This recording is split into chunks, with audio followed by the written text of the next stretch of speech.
wabarakatuh. Perkenalkan, nama saya Puji Rahayu dengan NIM 20811133465. Saya hormati selaku dosen pengampu mata kuliah FSDM yaitu Bapak Muhammad Hanafi, Bapak Danang Setia Ramadhani, serta Mr. Anas Bintajudin. Sebelumnya di sini perkenalkan saya untuk mempresentasikan hasil kerja saya. Saya memilih instansi pemerintahan yaitu Dinas Pertanian dan Pangan Kabupaten Gunung Kidul. Sebab yang pertama yang akan dibahas adalah analisis strategi pengembangan organisasi dan sumber daya manusia. Organisasi yang ada di Dinas Pertanian dan Pangan meliputi HKTI atau Himpunan Kerukunan Tani Indonesia, kedua Gaboktan atau Gabungan Kelompok-Kelompok Tani, dan yang ketiga adalah Kelompok Wanita Tani. Jika dibahas secara detail, pengembangan organisasinya yaitu yang pertama organisasi HKTI.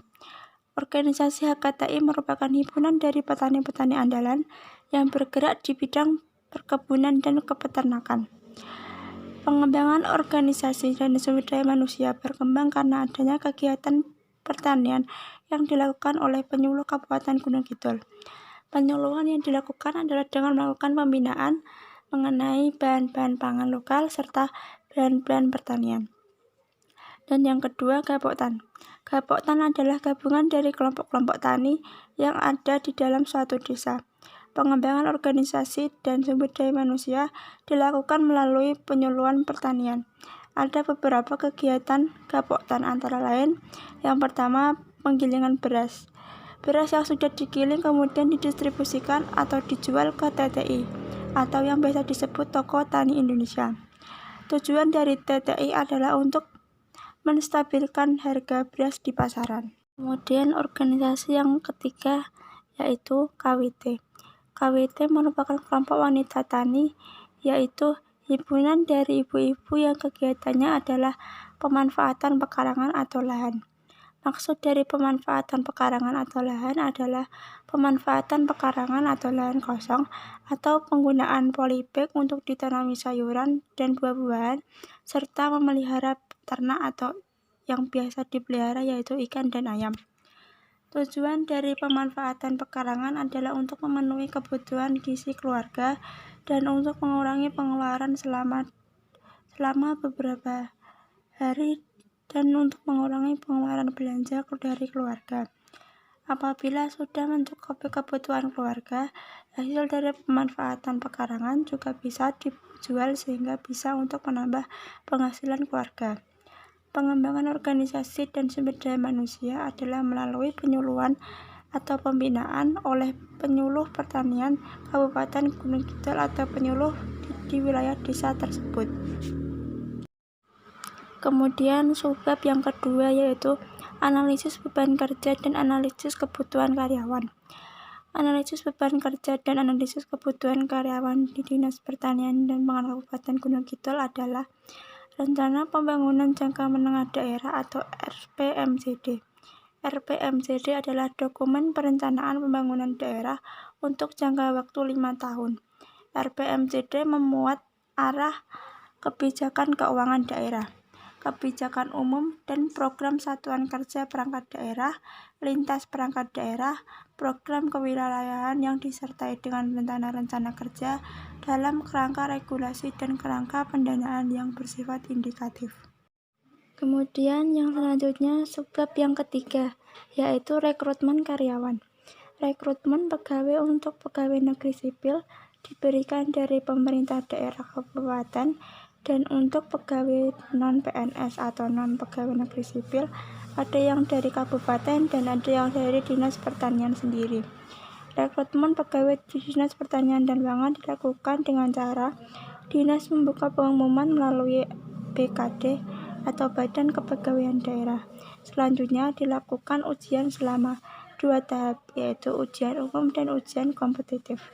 Setelah lulus ujian kemudian BKP menempatkan ke Dinas Pertanian sebagai tenaga harian lepas atau THL. Kemudian subbab yang keempat yaitu strategi mempertahankan dan meningkatkan keterlibatan hubungan.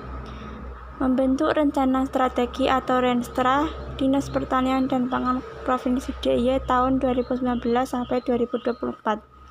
Memberikan masukan, baik itu kebijakan maupun substansi terhadap rencana strategi Dinas Pertanian dan Ketahanan Pangan Provinsi DIY pada tahun 2019 sampai 2024. Sesuai visi misi pembangunan jangka menengah daerah Provinsi DIY tahun 2019 sampai 2024. Melaporkan hasil pelaksanaan kegiatan penyusunan rencana strategis atau Renstra Dinas Pertanian dan Ketahanan Pangan Provinsi DIY.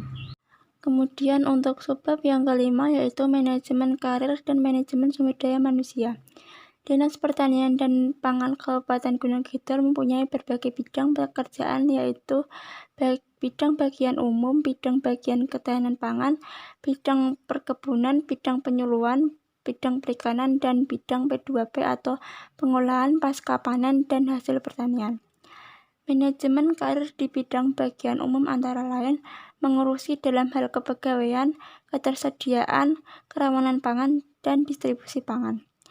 Penganeka-ragaman konsumsi panen, distribusi pangan adalah penyediaan bahan pangan untuk cadangan pangan selama setahun ke depan.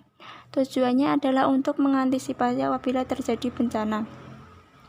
Kerawanan pangan adalah untuk menjaga agar tidak ada desa yang rawan pangan. Penganeka-ragaman dan konsumsi pangan adalah pengolahan dan pemanfaatan pekarangan yang hasilnya bisa untuk dibuat makanan olahan lokal. Manajemen sumber daya manusia di Dinas Pertanian dan Pangan tujuan utamanya adalah untuk mewujudkan ketahanan pangan dan menciptakan pangan yang berkualitas untuk dikonsumsi oleh masyarakat. Hal yang dapat meningkatkan manajemen sumber daya manusia meliputi peningkatan produktivitas kerja, produksi, penerapan mekanisme pertanian.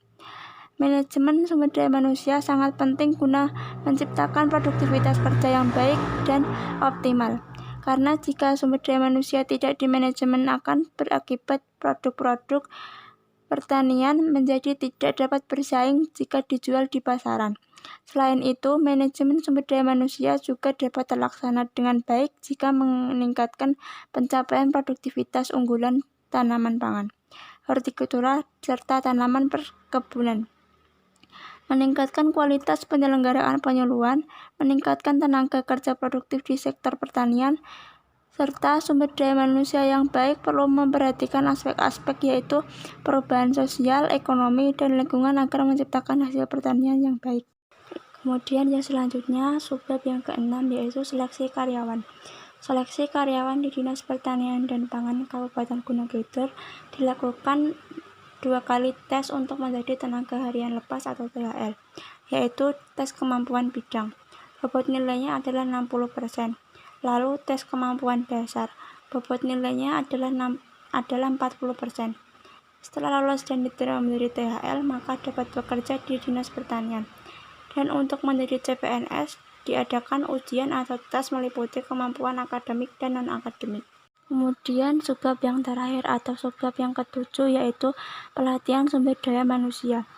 Pelatihan sumber daya manusia dilakukan dengan mengadakan pelatihan pangan lokal yang dilakukan oleh ibu-ibu KWT yang bahan baku yang digunakan berasal dari bahan pertanian seperti singkong dibuat menjadi tepung mokaf yang kemudian diolah menjadi berbagai jenis makanan seperti kue kering, bakso goreng, dan biskuit.